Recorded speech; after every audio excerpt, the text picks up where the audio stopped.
Are you ready? You better get ready. Get ready to dive into the heart of local sports action. Broadcasting live from the heartland of Missouri. Welcome to the SEMO Scramble on SEMO ESPN. Get set. Because it's time to catch up on the latest local highlights, in-depth analysis, and interviews from the Boot Heel and beyond. Get set. Here we go.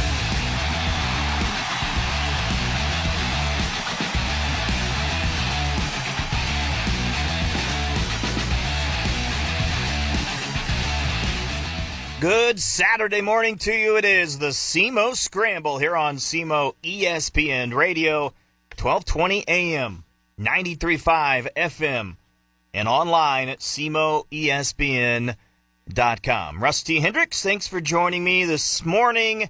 Happy Father's Day weekend. Happy Father's Day weekend, and hopefully my dad is listening in this morning. I don't know if he is or not, but if he is, happy early Father's Day.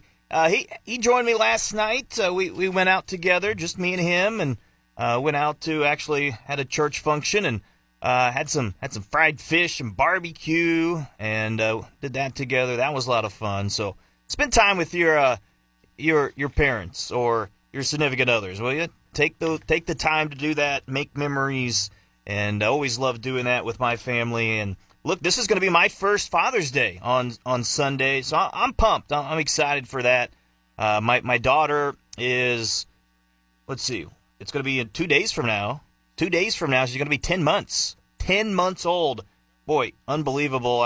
It's hard to believe that she's already going to be 10 months old, but that time is flying by. But she's gotten to where we got a little jumper at home, right? So a little, I don't know how to describe it, but it's like suspended by a little seat suspended by a chain by these 4 poles that able to touch the ground, and so it has it stable. And but we put her in there, and she just jumps around and spins around. I mean, she was actually holding her legs up and just kind of suspending in the area last night. I mean, I don't know. She was having a blast, and it's just fun watching her grow up. And I'm excited for Sunday. Going to spend some time with my dad and also my baby girl on Sunday. Hope you get a chance to do that. But again, happy Father's Day weekend to all the guys out there. And again, hopefully get some chance to spend some time with your families. One thing I'm going to plan on doing is maybe watch the Cardinals.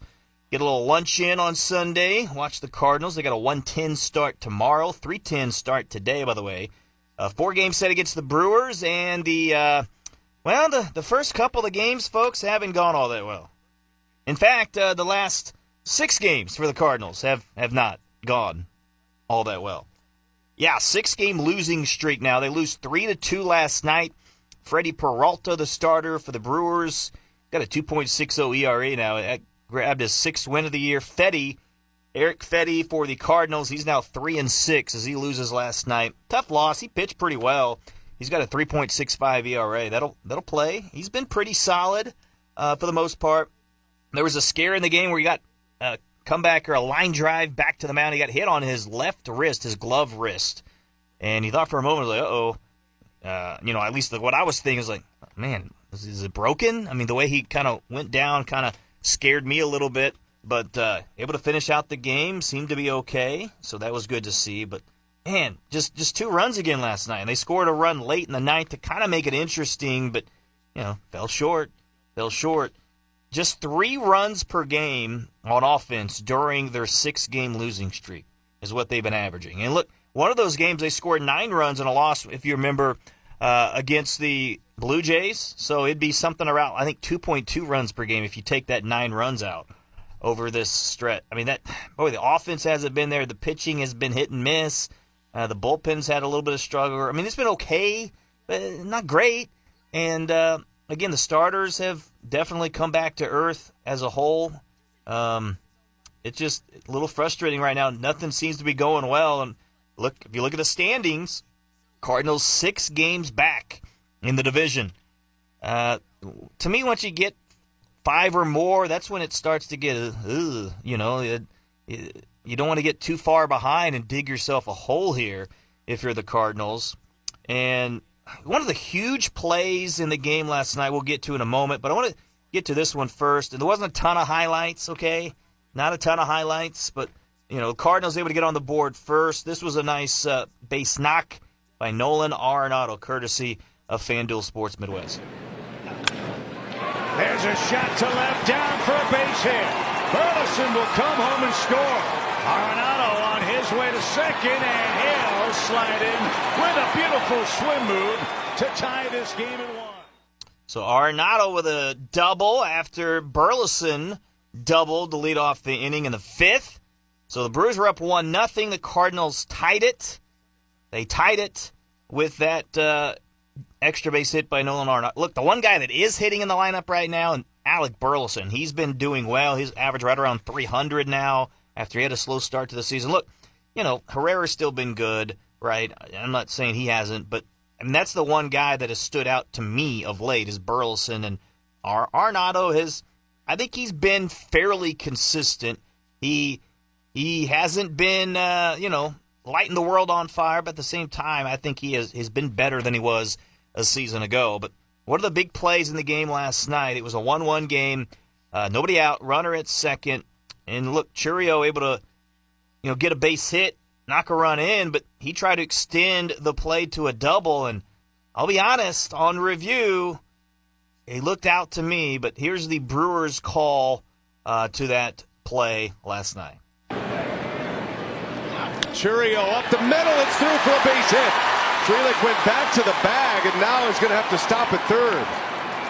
And now, as the throw comes in, Churio is safe. Wow, risky. But Churio's in there, and it's second and third with nobody out. And they are going to challenge that play. Remember, the call on the field is safe, so it has to be conclusive evidence. After review, the call on the field stands. The runner is safe. The word stands tells you that there's not enough evidence to overturn. Yep. Replay, play stand. Look, why have replay if you don't get it right? I got to vent here a little bit. I mean, that was a turning point in the game. Look, that would have been an out. They had actually, there was another beef a little bit later, a play at the plate in which, like that one, I think that was not as conclusive. I'll give you that. Maybe some Redbird glasses saying, yeah, I think he was out, but to me, that play at second base was fairly conclusive. I mean, you look at and that's what they can do. They can blow up the play. If they in New York, they can blow it up, right? They can look frame by frame. They can slow it down to super slow-mo and all this stuff. I just don't get it. What we watch on the broadcast, and this happens all the time. All the time. You watching it, and clearly, to me, Churio was out. He was out. Gorman tagged him, and his foot looked like a couple inches away from the back. It was very close, and I'm not blaming the umpire. That's a very close bang-bang play. I mean, I get it. And I understand, look, you got to go with the play on the field. There needs to be some conclusive evidence. I understand the wording of that too, but folks, come on. I mean, it was pretty conclusive. I don't know. I don't get it. It seems like it happens more times than not. If you're just going to go with whatever the call on the field is, then what's the point of replay? Why are we wasting 5 minutes of my time for no reason? So anyway, I just had to get that off my chest. I don't get it. That happens way too much. That needs to improve, in my opinion. The replay system needs to improve. I don't know. Maybe they take that conclusive word a little bit more literal than it should be. Look, if your eyes is telling you that's the case, then overturn it. Make the call, overturn it. Anyway, all right. Look, that's not the reason why they lost the game. Ollie Marmol said that as well in his postgame, but he did say Lars Nootbaar in the postgame show is going to be moving out of the leadoff spot. Thank you, Ollie. That's about time. That is needed. Look, listen to this. I mean, brutal for Newt. He was 0 for 5 last night with 4 Ks. 0 for 5 with 4 Ks. That's not good. Look, one game. Okay. He's 0 for 23. 0 for his last 23 at the plate with 13 strikeouts. Ooh, that's really bad. How about his last 7 games? He's 1 for 30 with 15 strikeouts. That strikeout half of his plate appearances. I think he only has 2 walks over that time, by the way. That's a .033 average and a .09 on-base percentage. Okay, if you go back to his last 15 games, okay, we're talking over a 2-week sample size. A 180 average. He's 11 for 61. 61 plate appearances is a decent sample size. 180. Boy, he is going through it right now in Lars Nootbaar, and I talked about it with Eric Sean of the Sports Huddle the other day. Look, this is probably, I don't have the numbers, I can't tell you for sure, but this might be one of the longest stretches in his career in which he hasn't been hurt, that he's actually been healthy. Knock on wood, that's a good thing, but he's hadn't really had to deal with that. He's kind of had shorter spurts in which he's been around. So, look, he's going to have to figure it out. So, the Cardinals, after the loss, okay, they're now 36 and 34. 36 and 34 record, just 2 games above 500. So that's through 70 games, 36 and 34. Easy math, 70 games here in 2025. That is on pace to win just 83 games. That's it, 83. Is that going to get you in the playoffs, 83 wins? I don't think so. Look, last year, 2024, the Cardinals were 500, 35 and 35 through 70 games. I mean, it's right there. Right there. They finished with what? What did they finish with last year? Do you know? Yeah, 83 wins. 83.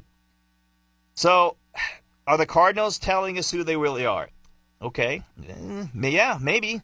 Look, I have said I thought this team has a chance to compete for a playoff spot. And I still believe that. It hasn't necessarily changed, but they better course correct quick, or that's going to be out of the question. They can't be in a prolonged slump here. They better figure it out. But look, I've continued to say, though, I do not think this team has the talent to win in the postseason. Can they get to the postseason? Yeah, I think they can. But they're not going to win in the postseason. They're not going to compete for a World Series title. They're just not. They don't have the talent to do that. But what I hope a turn like this does is give management a reality check. Because the last thing I want is to see them sacrifice some of the future to try to go for it, quotation marks, at the deadline. And I know a lot of people, a lot of Cardinal fans, a lot of the Cardinals media and things like that have been, hey, I mean, if you're in it, you got to go for it. You got to add at the deadline. To me, you're not really in a big position to do that. Look, if they're within a couple of games, I'm all for, hey, adding a bullpen piece, maybe adding a starter, doing your Lester Happ thing. Yeah, fine. I'm cool with that. Absolutely. But do not sacrifice your future to go after it for this year just to make the playoffs and try to get some extra seats in, extra butts in the seats. Yeah, I'm not for that. Look, right now, too, another confusing thing, the Cardinals, they're playing short without Brendan Donovan. He's been hurt, dealing with a toe injury. They talked about, look, they're going to try to wait on Donnie a few more days, trying to avoid an IL stint. Why? Let him get right. Why risk him, having a nagging injury the rest? He's been your MVP. I mean, he really has. In my opinion, he's been the MVP of the team this year. He's been awesome. All-star candidate. He's actually probably the guy that you would pick to go to the All-Star game for the St. Louis Cardinals, Brendan Donovan. So why make yourself short?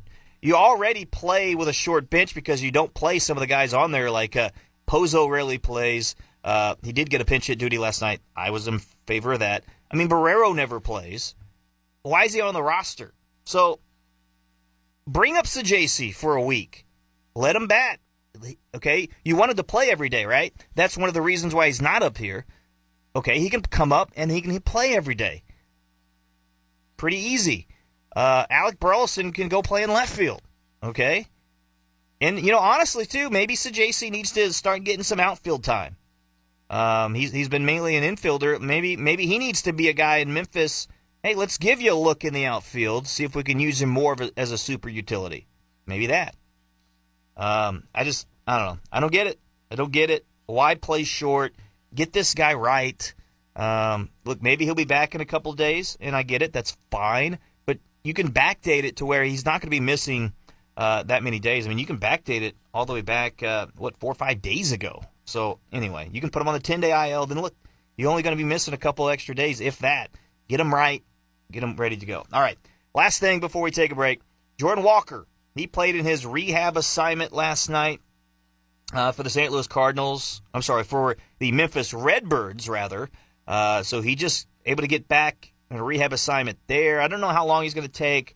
He'll probably take the rest of the weekend in Gwinnett. They're off. Memphis is off on Monday. Then they open up a home series on Tuesday. So we'll see potentially early next week, Tuesday or after, or maybe get him another game or two after that and get him ready to go. But, hey, 3 hits last night for Walker.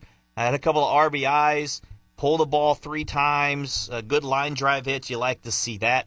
We're going to talk more about Jordan Walker and some other guys in the minor leagues. I'm going to talk with Alex Coyle. He is the voice of the Memphis Redbirds. We're going to talk to him next. Get a little update on some of the minor league guys as well. So stay with us. SEMO Scramble here on SEMO ESPN.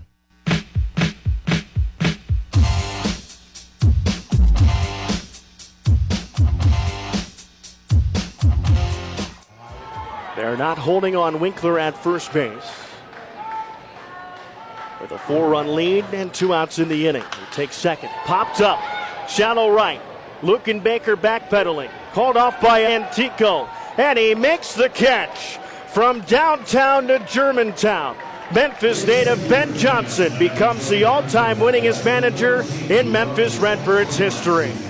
Wow, you hear Alex Coyle right there. Great call on the winner. That was a couple of weeks ago on the manager Ben Johnson becoming the winningest manager in Memphis Redbird history. So Alex Coyle, the voice of the Memphis Redbirds, joins us now here this morning on the SEMO Scramble. So first of all, Alex, appreciate you carving out some time to talk to us today. But how neat was that to be able to call that win, be on the call for that, and can you describe Ben Johnson and his tenure in Memphis a little bit? Yeah, well, thanks for having me on this morning.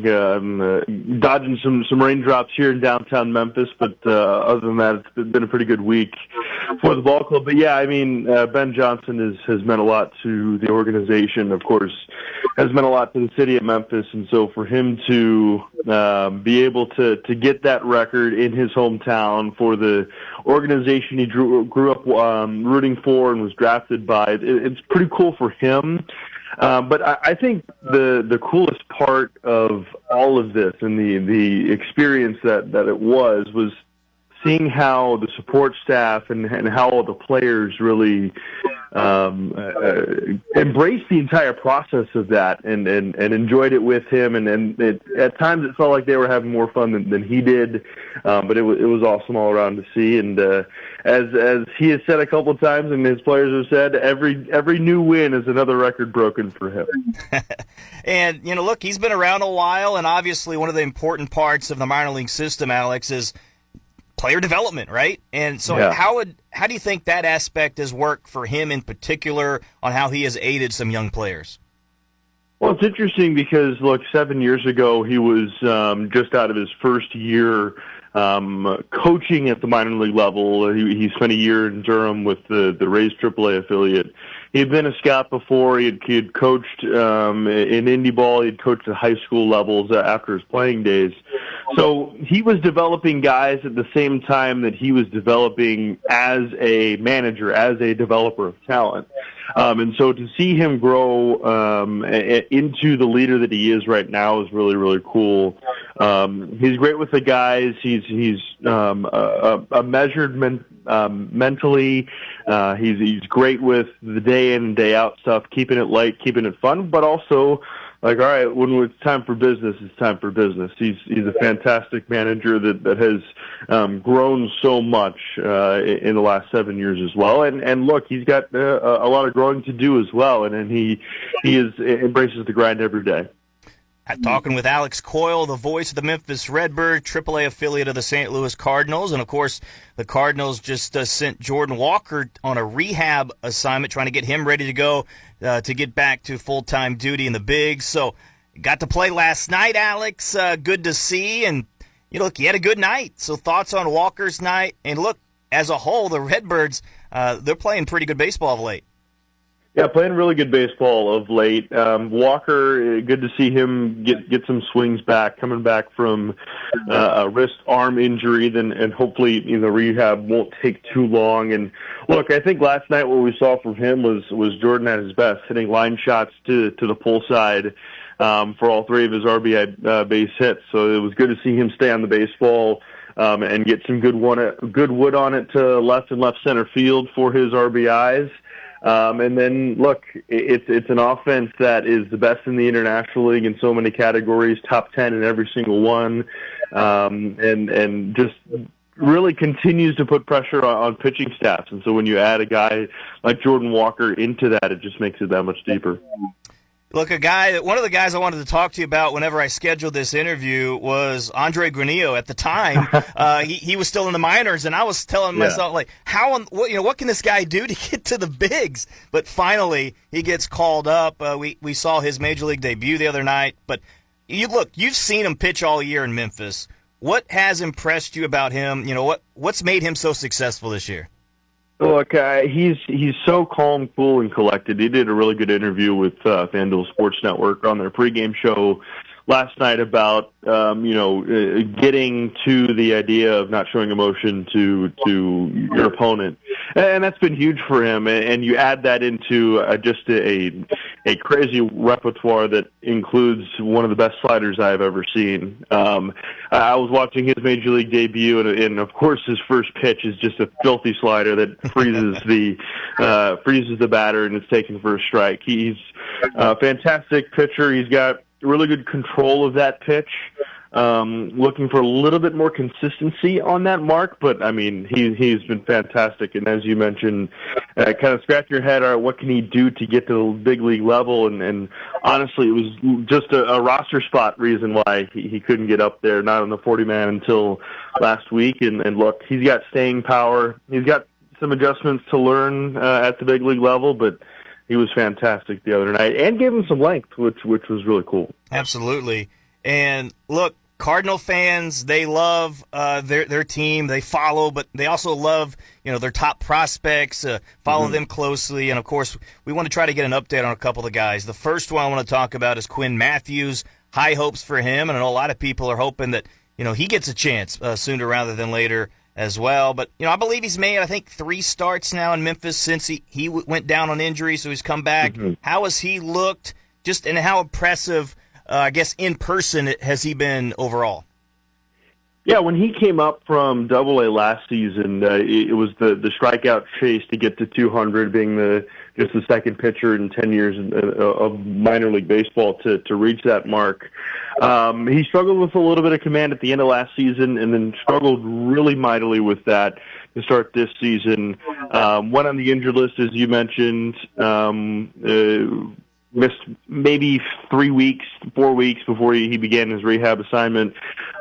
He's struggled a little bit with the command again off the injured list. He's still increasing that pitch count. He threw 68 pitches 2 nights ago. So still not fully able to give you that 90 to 100 pitches that you may be looking for. So his process a little bit slower. Of course, you want to be careful with a highly touted arm like his. He will be fine. Just a matter of refining the mechanics, getting back into perfect shape, and attacking the strike zone for him. So another guy I wanted to talk about is Tink Hintz. Hopefully you can give us any update there. Look, I know currently he's on a rehab assignment in Peoria. He pitched last night, actually. 3 2/3 innings, giving up 2 runs, 2 hits, had 3 strikeouts. But, what can you tell us about Hintz and his development? And I guess a question that I have, and, I don't know how you necessarily can answer this, but I guess, the injuries, has it, you think, stunted his growth any? It just seems like Hintz just keep waiting for him to take that next step. Well, injuries are an interesting thing. I'm not going to argue that injuries are good, because they never are.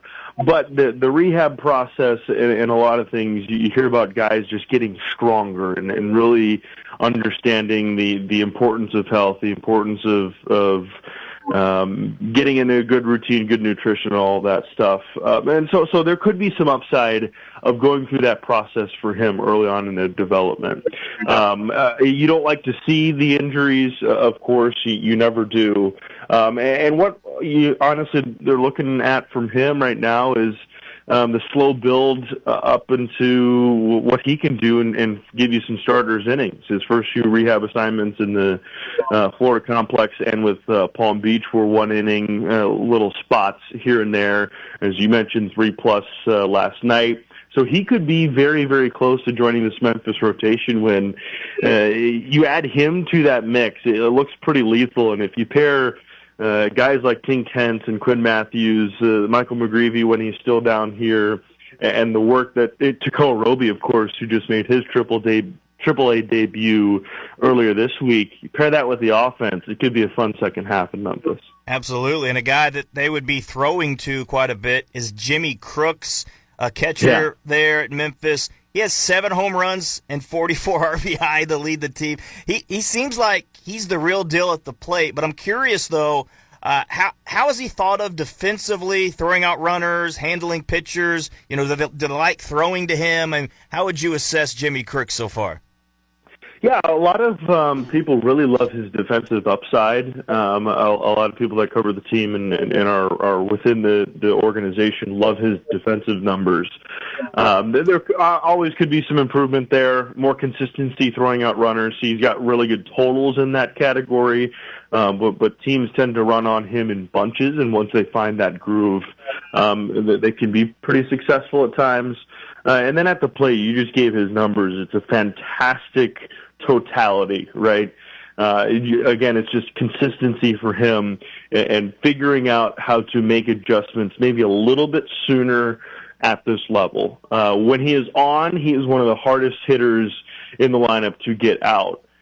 He consistently has the production. It's just being able to make those hot stretches last from 4 days in a week to 2 consecutive weeks, if that makes any sense. And, you know, I discussed the pitching a little bit with you earlier, some young guys, some high upside with Quinn Matthews, Tink Hence.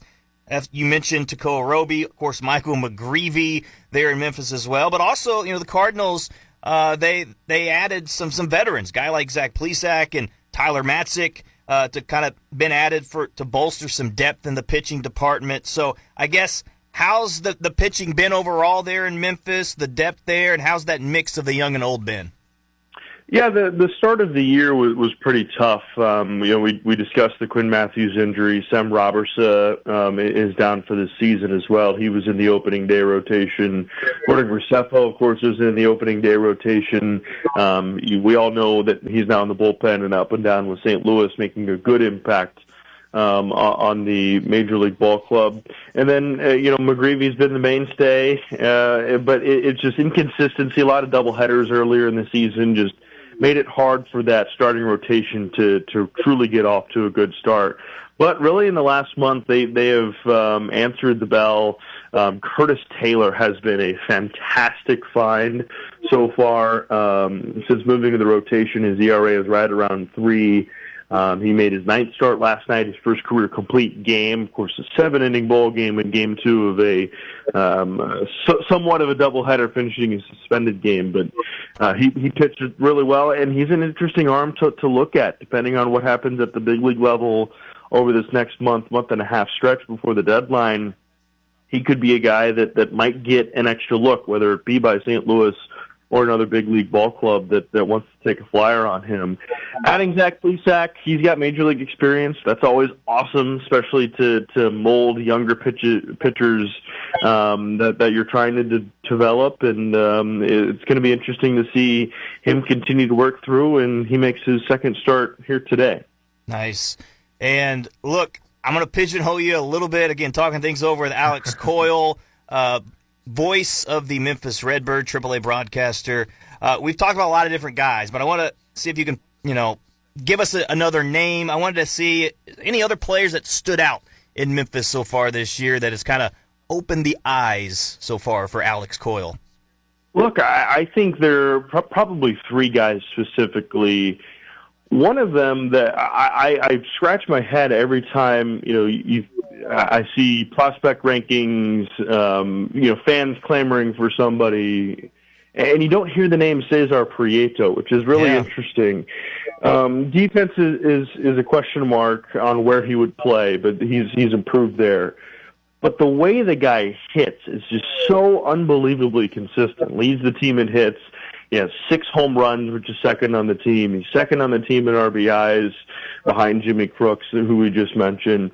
The way he hits and the attitude he brings to the ballpark every single day, I think is an interesting name to follow. Of course, they got him from Baltimore with Drew Rahm and Zach Showalter in a trade 2 seasons ago for Jack Flaherty, and has made a fantastic impact since. Other 2 names, Brian Torres, a very consistent bat that can play anywhere on the field. He's an interesting name that could be interesting to just follow. And then Mike Antico leads the team in batting average, fantastic speed, great glove in the outfield as well. All 3 of those guys, interestingly enough, left-handed.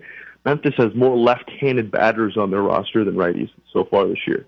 Yeah, I remember watching Antico in Double-A. That guy has some swag, Alec. He has some swag. He does. It's funny. We've gone through about 15 minutes here. One guy we haven't talked about at all, Thomas Sajaci. How about that? Right. I mean, and how great of a player that he has been. But, man, Alex, good stuff. I really appreciate the time this morning. I won't take any more time from you. But thanks for getting up early and talking to us. And just keep on keeping on, man. Yeah, thanks for having me on. Good stuff. Have a good show, and I hope to chat again soon. Sounds good. Thanks, Alex. Take care. Oh, thank you.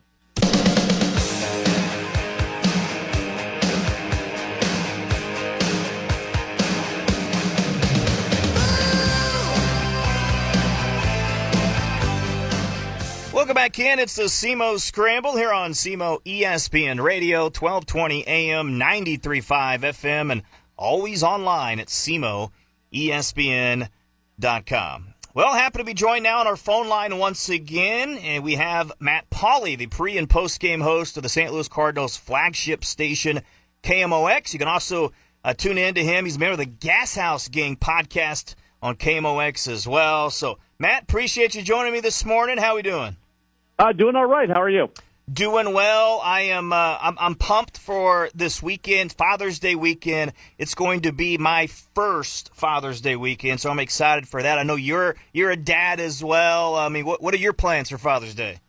Yeah, take it easy. I think that's the first thing. And this is my first Father's Day with 2 kids, so it's exciting. I guess my youngest is she just turned 1 a few days ago, so I barely remember the Father's Day last year with 2 kids. So I guess this one counts as that. Very good. I want to touch on the Cardinals. Look, it has been a struggle of late, man. I mean, a 6-game losing streak. It's been tough. I mean, just things have just not gone their way. I mean, close game last night. They made it close with another run in the 9th inning. Just couldn't pull off the victory. But any alarm bells that has been kind of going off in your opinion during this losing streak? Yeah, I mean, I think so. I think you look at it and see a team that's not doing a whole lot well right now. During this losing streak, they haven't hit, they haven't pitched from a starting standpoint or relief standpoint. Now, yesterday that was a little bit better. Pitching was actually pretty solid yesterday with Eric Petty, and then the bullpen did a nice job as well. But overall, when you take a look at what's happened in the 6-game losing streak, and even beyond that, they lost a series there against Kansas City and lost a series against the Rangers, and they've not been doing what they were doing just right before that when they went on that really long winning streak. So, this happens in Major League Baseball. It happens over 162 games. The good teams extend their winning streaks and they limit their losing streaks. But a 6-game losing streak where not a lot is going right, I think you need to acknowledge it for what it is and be hopeful that the team finds a way to turn it around. Look, I've talked about during this season, especially after they had a good stretch there in May, I thought that this could be a playoff team. I don't expect them, I didn't expect them, and never have said that they expect them to make a deep run in the playoffs or anything, but I think they could have been a playoff team. But does this stretch, does it affect your opinion at all, where this team can finish? I mean, does it alter the idea of the postseason at all? Not really. If it keeps going for a while, ask me in a week, I guess. But right now, it doesn't.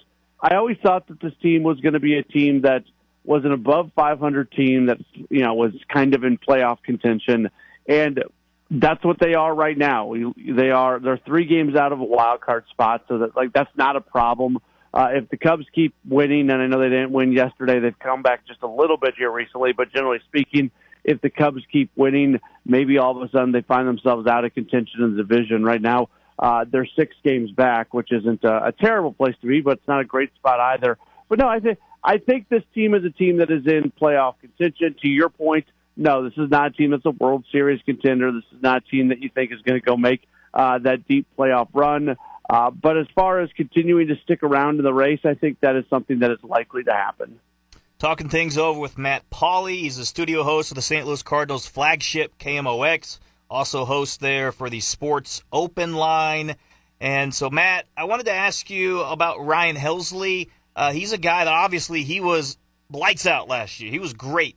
This year hasn't been quite the same. And one of the things that I've looked at is, look, his velocity's still there. He still has a good tight slider, but his usage a little bit different. He's got about a 3%, 4% more usage with his fastball, but that fastball's getting hit for whatever reason this year. Over a 400 batting average this year with opponents against the fastball.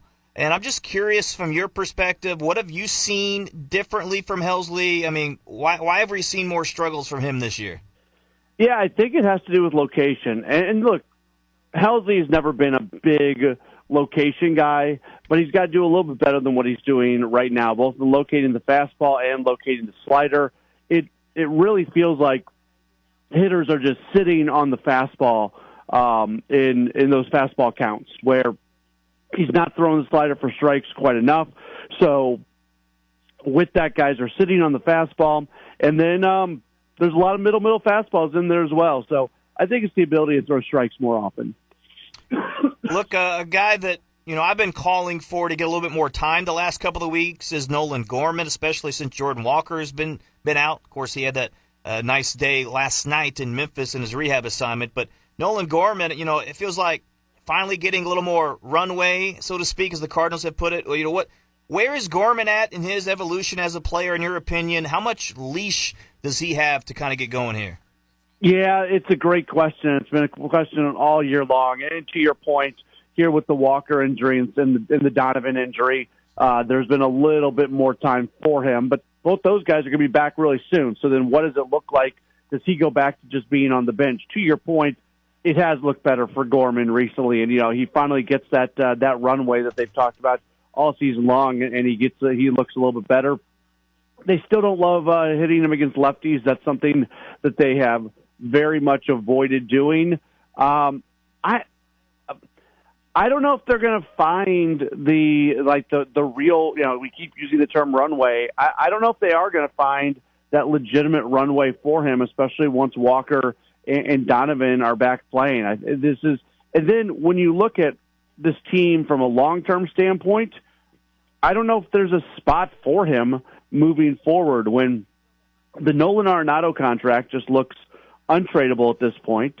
J.J. Weatherholt's going to arrive at some point in time. And now there's a question about, we've always assumed that J.J. Weatherholt's going to be the second baseman of the future for the Cardinals. Well, what if they give some sort of extension to Donovan? And right now they really don't want to put Donovan in the outfield. They like him being at second base.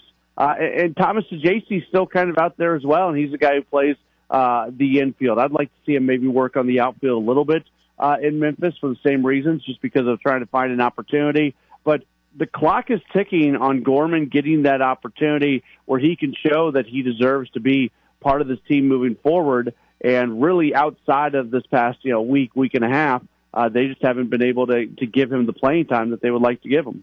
Yeah, I'm curious to see coming up at the deadline. I mean, maybe he could be a guy that they decide, look, we're going to try to trade him. I don't know. We'll see. But it'll be interesting to see at the time. But I wanted to ask you about the offense as a whole, Matt. How do we get it back on track? I mean, boy, Lars Nootbaar has really been struggling of late. I mentioned that earlier in the show. Over his last 15 games, batting 180. In his last 7 games, 0-33 with 15 strikeouts. I mean, he's a guy that Ollie, I believe, said last night that they're going to finally move him out of the leadoff spot. But not just him, but other guys. There has been a couple of guys hitting well, like Alec Burleson, Ivan Herrera continued to hit well. But as a whole, how do we get the offense going again? Yeah, there's a lot more struggle right now than there is, guys who are thriving. And Nootbaar, I think it all starts with Nootbaar, and you mentioned some of his numbers. I mean, it's really not good for him right now. And the strikeouts are up last night. An 0 for 5 day with 4 strikeouts. That's the second time in 3 games that he's had that line. He had that in one of the games against Toronto as well, the series finale against Toronto. So for him to go 0 for 5 with 4 strikeouts, 2 of 3 games, I don't know if that's ever happened to him in his career. He's not a big strikeout guy, a guy who knows the zone as well as any hitter out there. If I could sit here and tell you, what they need to do to get the offense back on track and to get hitters hitting again, I wouldn't be talking to you. I would be I would be employed by a major league team. But it's a priority. It's something that has to get done sooner than later. I do think it starts with Nootbaar, but up and down the lineup. I was encouraged last night that Victor Scott II came in. He's somebody who's been struggling lately, and he comes up with that big hit there in the 9th inning, and that helps the Cardinals get back within 1 run. But it's just not good right now. It's just simply not good enough right now. They're not hitting enough, and they're not scoring enough to win games. And even the games where they do score enough to win, unfortunately, pitching isn't pitching well enough to keep the other team down.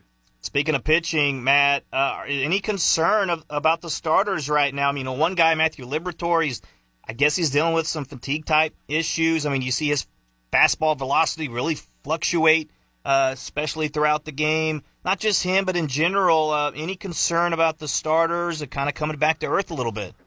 Yeah, I think that was always something that was likely to happen because they just don't, outside of Sonny Gray, they don't get a whole lot of swing and miss. And their batted ball luck was really good earlier in the season. It's not as good right now when they're giving up hard contact and then the soft contact also happens to go through. That opens up the door for a really tough night. I did think Matthew Liberatore took a step forward in his last outing. Yeah, that was his first outing after being removed from that one game from the fatigue-related issues, and they talked a lot after that game about his body not being synced up, and that's where we saw a dramatic drop in fastball velocity. In his last start, even though the overall line wasn't good, I think it was 5 runs, 3 earned in 5 innings, his velocity hung tight for most of the game, so that was a step forward. He's never been asked to be a starter over 162 games, right. And it's even been a few years since he's been starting, a consistent starter at any level. So I think we're probably seeing him hit a little bit of a wall, and the question is, can he find his way through it? It's a really tough month to be able to do that because you can't find time to take the foot off the pedal for any of these guys with the 2 scheduled off days in the month. Michaelis is a guy who pitches to a lot of contact as well. Had a +5 ERA over the last 2 seasons. He's been really, really good this year. But I think you always leave open the possibility that something not so great could happen with him. I thought Eric Fetty looked really good last night, and Fetty's numbers are pretty good this year, a 3.65 ERA. I have no worry about Sonny Gray whatsoever. I know he did not pitch well his last time out a couple nights ago, and he was pretty frustrated with himself when he spoke to the media after the game. But Sonny Gray is, maybe last on my list of things to be worried about on this team right now. Yeah, understood. Look, there's still time, and I understand it's a hard question for now, Matt, but it absolutely could change as well. So I say that to say this, as of now, though, how would you like to see or should the Cardinals do at the trade deadline? I mean, should they be buyers or sellers in your opinion? Yeah, I think it is a little early for that, and we were talking a lot, and this is kind of our fault in the media and our fault about people who just kind of set the tone on what the conversations and what the narratives are. There was a lot of talk about this as they were on that really, really good run. I think we can pump the brakes on it right now. If this is a team that has legitimate postseason opportunities, I do think you buy a little bit. I think they could need some, if they can add in the bullpen, especially, that'd be an area. I would never buy big with this team, no matter where they're at in the standings. I would not be sending away top level prospects or anything like that. But can you make the team marginally better with some small moves? Yes, you can do that. But if what's happening right now continues on and they fall out of it, the narrative completely changes, and then they do become sellers because you've got some guys who are likely not to be back next year, and you can go get something for them. Yeah, 100% totally agree with you, Matt.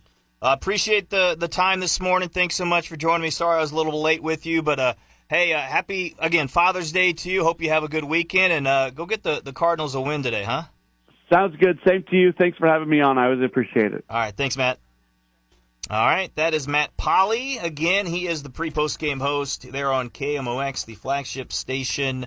You can also hear him a part of the Gas House gang and on the Sports Open line. Of course, KMOX now on FM, 104.1 FM in St. Louis, 1120 AM as well. But Matt Polly does a good job. He's plugged in. He knows what's going on there in Cardinals camp, so appreciate him. All right, I promise no more Cardinals talk, okay? We spent all Cardinals here today. We'll finish up the show with a little playoff action in the NBA, NHL, and how about college baseball as well. Stay with us. SEMO Scramble. Be right back.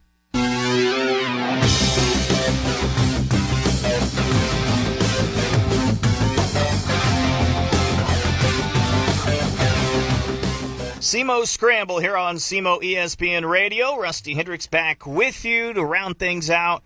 Real quick, talk a little bit about the Cape Catfish.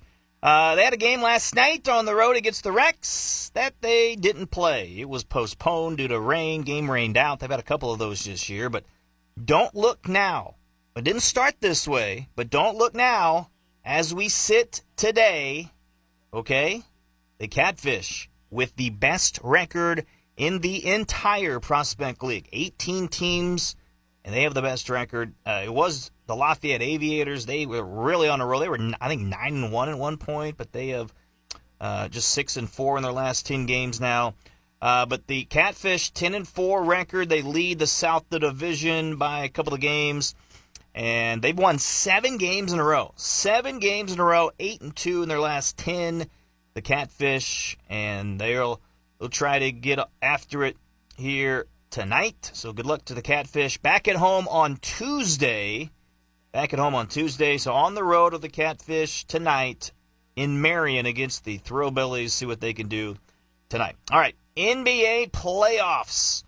Did you watch the game last night? The Pacers-Thunders, Game 4. Thunder able to even the series, 111-104 victory. Shai Gilgeous-Alexander with 35 points in the victory. He had a great second half. Look, Indiana, they led for most of the game, and I thought if you look in totality of the game, you'd say they were the better team. They're the team that probably deserved the win. They played better to me than the Thunder, but the Thunder dominated the fourth quarter, and they tightened up their defense. The Pacers, by the way, well, they just dribbled, and took some bad shots. And, I thought the Pacers really settled there towards the end. But it's kind of how it seems like it's been in this series. Whoever wins that fourth quarter seems to win the game. And Thunder able to even it up last night. Look, the way the game started, I'm thinking, boy, if the Pacers win this game, I mean, they may cruise in this series. I mean, maybe it for the Thunder. But to their credit, they came back and they flipped the series now 2-2 game, but this is potentially could go 6 or 7 games. It's turning out to be an exciting series between the two. Just like to see more consistency from both of those teams. All right, NHL playoffs. The Panthers, the Oilers in the Stanley Cup Finals. Game 5 is tonight on TNT, True TV Max. Okay, to pick your option there. 7 p.m. tonight. Series tied at 2. Okay, great job by the Oilers. Leon Draisaitl with a game winner the other night in overtime. This has been a fun series. This is more compelling. I'd rather watch this than the NBA playoffs right now. That's just me. Playoff hockey is awesome. But look, listen to this. In NHL playoff history, okay, the winner of Game 5. So when a series is tied 2-2, the winner of Game 5, in NHL playoff history, the team that wins Game 5 wins the series 79% of the time. 79% of the time. This not just Stanley Cup, but this is just playoffs in general. I couldn't find the just solely Stanley Cup percentages, but I found that and 79%. That is pretty crazy. So very important Game 5, the Panthers and the Oilers tonight at 7. I'll be tuned into that. All right. The NCAA Baseball College World Series in Omaha. It's a double elimination, okay? Double elimination World Series in Omaha. First game's getting underway yesterday. So 8 teams, 4 games, 2 yesterday, 2 today. It was Coastal Carolina with 7-4 winners. They get it done over Arizona. I'm liking Coastal Carolina, folks. I kind of want to see them keep on going. But I think the team that has the best chance is Oregon State. Oregon State played against Louisville yesterday. They got the win on a walk-off 4-3. Listen into that fun call. I enjoyed this. I was able to watch the end of it last night. Oregon State with a winner against Louisville. 3 years. Turley on a line to left into the corner and all the way toward the wall. Rose cuts it off. Arquette gets the windmill. Alisay's throw. Not in time. The Beavers walk it off.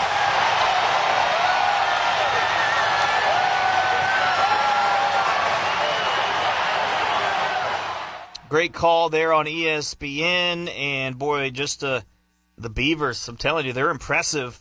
They are impressive. They're a team to watch. They win the first game. All right, today, though, at 1 p.m. on ESPN, Murray State and UCLA. Minus 285 odds for UCLA to win, of course.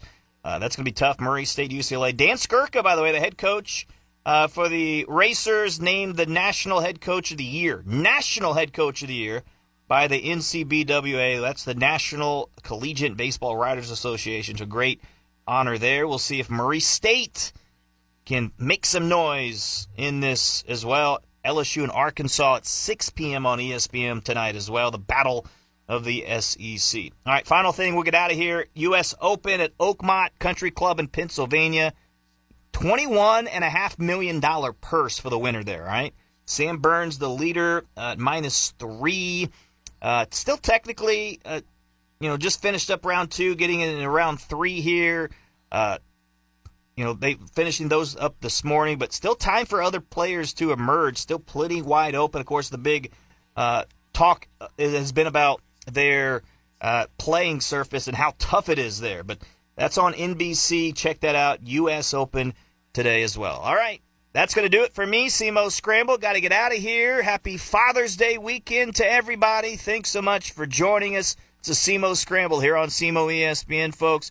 Rusty Hendricks saying so long. We'll catch you next week right here on SEMO ESPN. Hey, catch Eric Shawn and the Fighting Squirrels. I believe they play around 12:30 today. Check them off on our sister station, KSIM. Take care, everybody. You've been listening to the SEMO Scramble on SEMO ESPN. Tune in every Saturday morning from 9 to 10 for a dash of hometown pride right here on the SEMO Scramble. Yes, don't miss the latest news, scores, and stories that matter most to local sports enthusiasts. From the Boot Heel and beyond. Right here on SEMO ESPN 1220 AM, 93.5 FM, the SEMO ESPN app, and at SEMOESPN.com.